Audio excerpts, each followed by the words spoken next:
Hey freaks, it's JJ. Today I'm going to be doing an album ranking of all of Coheed Cambria's albums. This has been a requested video, so this is kind of just me proving that I do your requests every once in a while. So keep requesting videos and I might just do them. Alright, so I have held off on doing this video for quite a long time, just because it's so hard for me to rank Coheed Cambria's albums, because I think they're all great.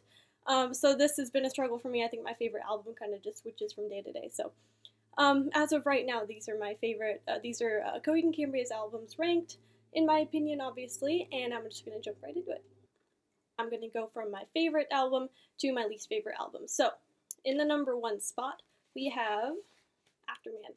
Ascension and Descension. I did not want to try and just decide between these two, so I just count them as one album.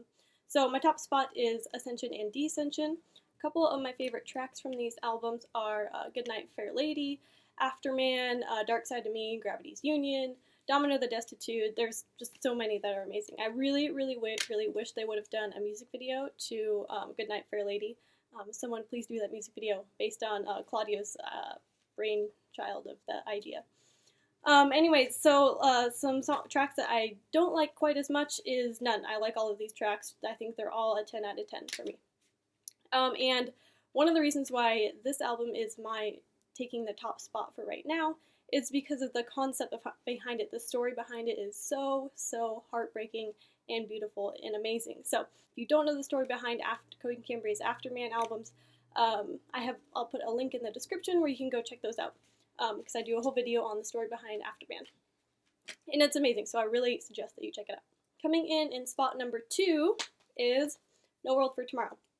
This was really hard for me to pick because this sometimes is my favorite album, and it certainly was for a long time. Like when I first started getting into Coheed Cambria, this was my all-time favorite album of theirs, and I still love this album. And I cannot wait for them to come out with the comics for this to finish up the series.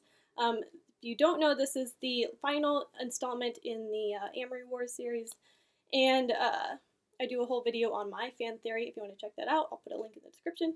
A couple of my favorite tracks from this album are Mother Superior, which I feel like is a completely underrated song, and it is just a masterpiece, in my opinion, one of my all-time favorite Coheed Cambria songs. Feathers is another track that is amazing, and of course the title track, No World for Tomorrow. Some lesser tracks are, again, there's none. I feel like every track in here is a 10 out of 10. So this is why it takes the number 2 spot, and the concept behind this is yet unknown, but we can definitely speculate, and rumor has it we will be getting those comics soon. In spot number 3, we have Good Apollo and Burning Star 4. This one is the first album I ever heard from Coheed Cambria, and I think it's probably most people's first album because it has Welcome Home on it.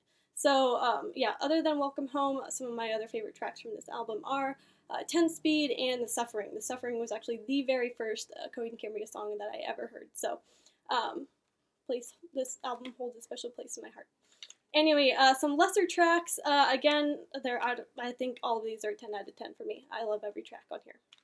And as far as the concept goes, this is probably my second favorite concept right behind Afterman. So the comics to this are the newer redone comics that they did in, 2017 or something like that. Those are really well done, and I really like the story behind them. Coming in spot number 4, we have The Unhappily Creatures. This is going to be kind of controversial for some people because I know that this album has not been received quite as well. And honestly, I've kind of gone back and forth on this album. And first listen, I loved it, and then I gave a few more listens, so I was like, yeah, I don't know if I love it. It's a little bit too poppy for me. But as time has gone on, this album has climbed up and up in my favorite albums. So this I have actually really come to love. So, and the funny thing is, Afterman, my favorite album, the first time I listened to Afterman, I was not having it. I was like, I do not like this. But I just had it playing on repeat in my car, and now it is my favorite Coheed Cambria album of all time, as of right now. But, yeah, I think if you don't really like Unhappily Creatures, I think give it another try, give it a few more listens. I think it's definitely something that really grows on you. Some of my favorite tracks on this album are Unhappily Creatures, the title track, True Ugly, and The Gutter. The Gutter is amazing. Some of the tracks I don't quite care for as much are Lucky Stars and Nighttime Walkers. Though I will say with Lucky Stars, I really really want to see that be like a wedding dance. If I could get married again, I would make that my wedding dance, even though in my wedding, we didn't dance at my wedding. Someone please use that as your wedding song and then send me a video because it'll be amazing. So as for the concept for Unhappily Creatures, this is a yes in my book. That's what my notes say, yes with an exclamation point, because I really like the concept behind this. I'm kind of glad that he's moved away from the Amory Wars story and kind of founded a whole new series that we can dive into. So I'm excited to see where this goes. It's supposed to be a five series or 5 album concept, and I'm really excited to see where it goes, but really like this so far. Okay, spot number 5, we have In Keeping Secrets of Silent Earth 3. Now, when I first heard this album, I did not care for it. Again, I think that's the funny thing about Coheed and Cambria, is sometimes the first time you hear one of their albums, I tend to not care for it because I'm so in love with whatever I listened to the first time. I think that goes to say with a lot of bands that you're really, really in love with. But I didn't care for this a lot, but it has certainly grown on me, and I think this is probably their most popular album of all time. I think, I don't know, just based on talking to other Coheed fans. This album is amazing. Some of my favorite tracks on this are Cuts Marked in the March of Men, and Keeping Secrets of Silent Earth 3, and Favorite House Atlantic, which is obviously one of the classics. Some tracks that I don't quite like as much are Back End of Forever and The Light and Glass. Don't care for those as much, even though they are still great songs. As far as the concept goes, I do love that it's a fully blown like 12-issue comic series. There's just some other comics by Coheed that I like a little bit more than this one. So, moving on. In spot number 6, we have Year of the Black Rainbow. Okay, I know a lot of people really dislike this album. And I can kind of see why. As a whole, it didn't wow me as much as a lot of their other albums. But it's funny because it's hard to put your finger on exactly why, because I go back and I listen to some of these tracks, and some of these tracks are just phenomenal, but like just the album as a whole just didn't resound with me quite as much as their other albums. But that's not to say this is a bad album, but in no way has Coheed ever come out with a bad album, in my opinion. So, yeah, some great tracks on here, in my opinion, are The Broken, Pearl of the Stars, and Far. Actually, I did a dance to Pearl of the Stars with my husband. Maybe I'll put a clip in here, maybe not. It's kind of embarrassing, but it was fun. So, I do love that song. Some of the tracks I don't really care for as much on here are, let's see, World of Lines, The Black Rainbow. Just, I don't know, something about this album just wasn't quite there. If someone can put this into more articulate terms, then please share. Concept-wise, I do love the concept behind this. Was very happy that they have an actual novel that goes along with this one. Unlike the other ones, they're all graphic novels and or coffee table books. This one was a full-blown novel, and I really, really wish that they would do more novels. And yeah, so Claudio, if you're looking for someone to write your graphic novels into full-blown prose novels, I'm here. I'm also a writer. Anyway, okay, coming in spot number 7, we have the much-hated Color Before the Sun album. Okay, this one I know gets a lot of hate as well. And I can understand, because it's definitely different from everything else that they've ever done. And again, like, I'm not trying to say that they've ever come out with a bad album. This is a good album. It's good. It's just not quite as good as their other albums. Some tracks that I really like on here are From Here to Mars. You got Spirit Kid, Island. Those tracks are so, so, so good. It's just some of the other tracks on the album make it not quite, just make the album as a whole not quite as strong. Some tracks I don't really care for on here, and this is probably the only album where, one of the few albums where I say there are tracks on here that I don't care for. So some tracks on here that I don't really care for are Peace to the Mountain and Young Love and Ghost.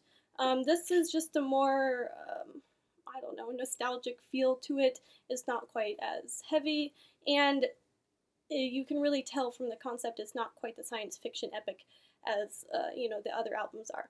So, I mean, that's not to say this doesn't have a concept to it. Like, people say, like, oh, this is the only album with no concept, which is true to an extent, but this album is just based on Claudio's life. So it does have a concept, does have story behind it. Each song is inspired by a point, something that happened in Claudio's life, so it does have a concept to it, but it's not tied together in some epic adventure of science fiction and amazingness. So, I can understand why people don't quite like this as much, but like Here to Mars is such a good song, I don't see how you could just discount this as not a good album. So yes, that is why it takes the second to last spot on my album ranking. Okay, so I know some of you are going to be pissed about this last one, because I know this album holds a really close spot in a lot of people's hearts, but I'm sorry, I had to put this in my last spot on my Coheed Cambria album ranking. Second Stage Turbine Blade. Let's talk about it. I know that this is like a cult classic for Coheed fans. I know a lot of people love this album. Not me, I'm not one of them. I don't love this album. I don't think it's a bad album, okay? It's not bad, but I'm not in love with it. You can definitely tell that it's their first album. Like, if you listen to Claudio's voice, it is nothing like the refined voice that we hear him with now. Just going from Second Stage Turbine Blade to In Keeping Secrets of Silent Earth 3, his voice is completely different. Way more refined, way more control. You can just tell that they're a newer band in here. But that's not to say it's bad. It's very creative and it's very well done. And especially at the time, no one else was doing stuff exactly like this, but you can hear a little bit of the like emo influence in it, which isn't bad. I was totally an emo kid back in the day, so that's fine. But yeah, things hold me back from loving this, and that one of those things is just Claudio's voice was not what it is now, and also a lot of it could be is I'm kind of a late to the party Coheed fan. I didn't become a Coheed fan until probably what was it? No World for Tomorrow was the first, around the time that I became a fan. So people who were fans way back in the day when these, like their first two albums were out, are like hardcore fans, and I can see why a lot of them are like, these are the first two albums are the best. But just not for me. Some of the tracks that I really like on here are Delirium Trigger and Time Consumer, but some other tracks I just don't care for quite as much. Are Everything Evil, God's Conspirator, and June Song Provision. So, hate me if you want, just don't tear me apart in the comments over this. It's a good album. Again, it's not a bad album, it's just something had to go in last place, and this one was it. Yeah, it's just not quite as polished as the other albums. But if we're talking about the concept for this, now this concept is probably one of my favorites. The first installment of the Amory Wars issues, this is where it kind of all started, and the concept is so dark, and I love it. So, concept-wise, I really love the concept portion of this album. So anyway, that is my Coheed Cambria albums ranked. If you want me to rank some more albums, I definitely will. I think I plan to in the future. So yeah, so long as no one tears me apart in the comments, too bad. I will definitely be doing another one of these for another band. So thanks for watching, guys. If you like today's content and you want to suggest more albums that you want me to review or other videos you want me to do, let me know in the comments, and hit subscribe so you get notified when I do other videos. And as always, thanks for watching, guys.